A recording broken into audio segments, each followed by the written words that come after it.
All right, so this is my audio slash video recording of my lesson called Training Considerations for New Runners. So everything kind of begins with this. Let's say somebody comes to me with a question that says, hey, I would like to begin running. How do I get started? So this question obviously is a loaded question, and it's a question I get a lot. And what makes it loaded is the variability of potential starting points and considerations for somebody getting into running depending on their physical makeup and athletic background. The key points to consider for the gym bro that wants to start adding in more aerobic work as a hybrid athlete, and the mother of three that just wants to pick up a new hobby while losing some weight in the process, are quite different. While both might be new to running itself, the regular body lifter is going to have higher general upper and lower body strength that will likely allow them to adapt to the demands of running better from the jump. For the sake of simplicity, let's assume a healthy 40-year-old male with minimal past fitness activity wants to get into running. These are the primary things I'm looking at as both a coach and a clinician with helping them get started. So, Section A, for starters, you get to learn to walk before you can run. And this is a common saying I like to take literally for new runners and return to sport athletes alike. If you're looking to get into running but do not already do a fair bit of walking or other activities that have you on your feet for extended periods of time, then that's our starting point usually. Attempting a literal couch to 5K overnight is a recipe for misery and likely injury, and here are a few reasons why. Each step when walking causes you to exert anywhere from 1.5 to 6 times the force of your body weight through your lower extremity joints and soft tissues, depending on which study you look at. And running causes these forces to double at least. Wolff's Law states that bones adapt in response to the demands placed on them, and similarly, we like to refer to Davis's Law, which states soft tissues adapt to the demands placed on them. However, if the demand placed on the bones and soft tissues are too great or too frequent without allowing for proper remodeling and adaptations to occur, then bone stress injuries or soft tissue strains and tears can occur from training-related causes. Walking for extended periods of time allows for the new runner or athlete that has been immobilized for an extended period of time to have time for the bones, joints, and soft tissues to adapt to the strain they've been placed under in a progressive fashion while mitigating the risk of injury. And here, if you're looking at the physical copy of the lesson, you see this diagram that demonstrates this process of Wolff's Law, basically, which shows you have a bone which gets some kind of applied load to it, which places some strain on it. This then causes some sensory perception innervation to the underlying nerve fibers, which then causes cells to be activated, your osteoclasts and osteoblasts, which are your cells that help turn over and build new bone. And then those cells will help, with the help of some additional hormonal responses from things like growth hormone, will help lead to the maturation of bone, which will then be remodeled into your long bones. And then the process just basically is circular and goes on from there. The above principles are especially important to those that abide by. The above principle is especially important to abide by for those who want to begin running to lose weight. Being overweight is by far the greatest risk factor for developing arthritis and major joints such as your knees or your hips. It's estimated that being overweight can increase your chance of developing arthritis by 4 to 10 times. As you can imagine, running while overweight will only increase the force and demands on your bones and soft tissues, raising potential for injuries and early onset arthritis. For these reasons, I encourage individuals that are overweight that want to lose weight to prioritize walking and non-impact cross-training modalities until their weight comes down and they're able to enjoy running more thoroughly with less injury risk in the short term and lower chance for developing arthritis in the long term. So the question may arise, okay, I've been working really hard to lose some weight. How do I know when it's safe for me to start running? Is there an ideal weight range or body mass index I should aim for?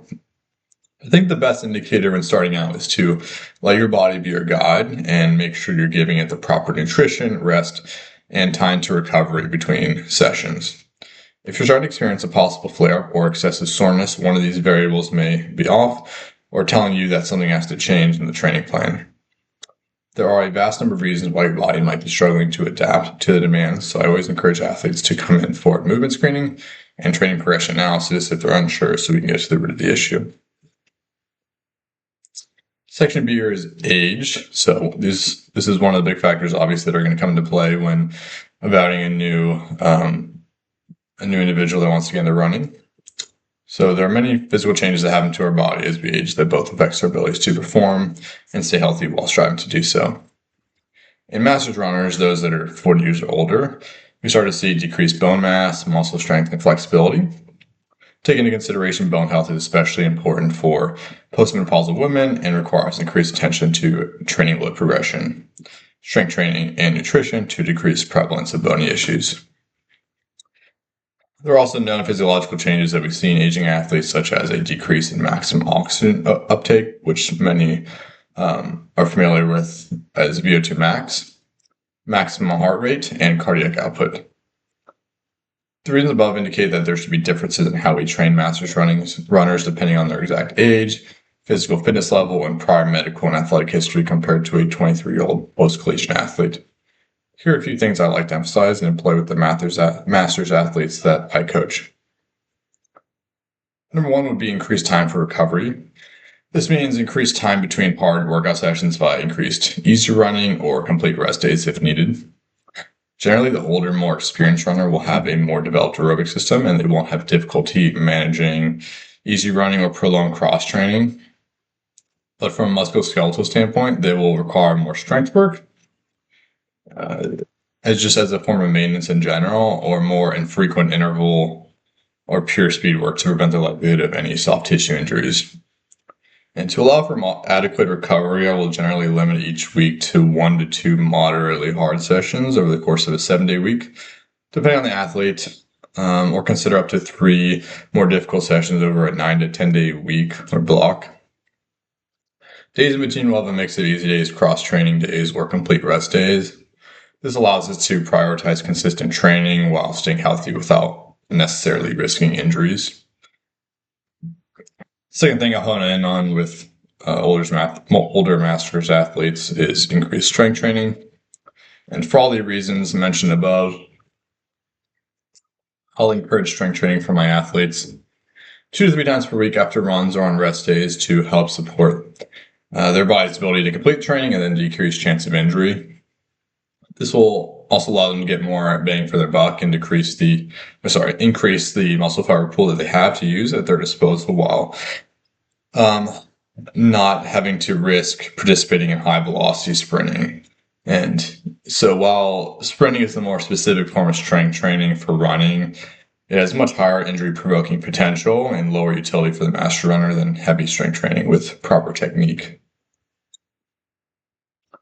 The third thing to hone in on is training differences. So this goes a bit beyond the scope of this course, but aside from increased time for recovery and fewer workouts, I will use hill sprints as probably the only form of true speed work for most of my masters athletes.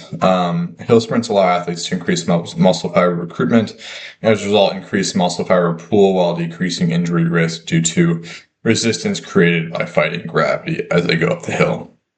I will also go heavy on fartlek and lactate threshold work as a form of quote-unquote speed work for masters athletes. And this is because for the average runner that's only used to running easy, these increased paces will seem fast to them and should raise both their ceiling and their floor of what their paces they can sustain in a race are.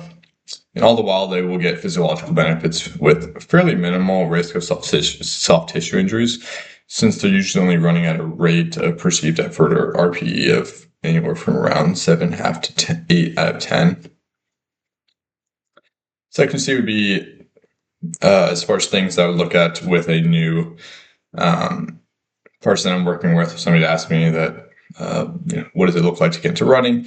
I want to look at their past medical history, past injuries or surgeries. And I think that's part of taking a holistic intake evaluation, which I try to do with all my athletes. And I'm always asking them about all the relevant underlying health conditions that could potentially impact training intensity or any physical limitations before we get started. So for example, I currently have one athlete with prior heart valve replacement that has been given restrictions on duration of running and the amount of heavy lifting he should be doing. So I think understanding the runner as an individual and not just an athlete is key to understanding their limits and working within them so that they can train safely and continue to enjoy the sport. When starting to work with a new athlete, I always ask about previous injuries or surgeries. An unresolved shoulder injury, for example, could limit arm swing on one side, which could lead to increased compensatory motion of the pelvis and opposing leg. A hip impingement or labral issue could lead to decreased hip flexion on the involved side, which would require compensatory leg extension on the landing, which can raise likelihood of developing shin splints, stress fractures, Achilles tendonitis, and so on. So the key point is that everything is interconnected. Consider it important to understand how all the pieces come together so that we can predict when athletes might be susceptible to certain injuries and properly correct the mechanism causing the injuries when they do arise. Similarly, past surgeries can also highlight some potential issues that lead to the injury in the first place, or there might be other compensations and movement patterns or strength imbalances picked up after the surgery that was not thoroughly corrected. So in summary, running is, of course, a demanding activity that requires a thorough workup and plan covering many facets of each person's life to be able to do it safely and enjoyably. There are many topics to cover in other modules that I will take into consideration, but these are my big baseline topics I'm evaluating to get an idea as to where to start when helping somebody begin their running journey.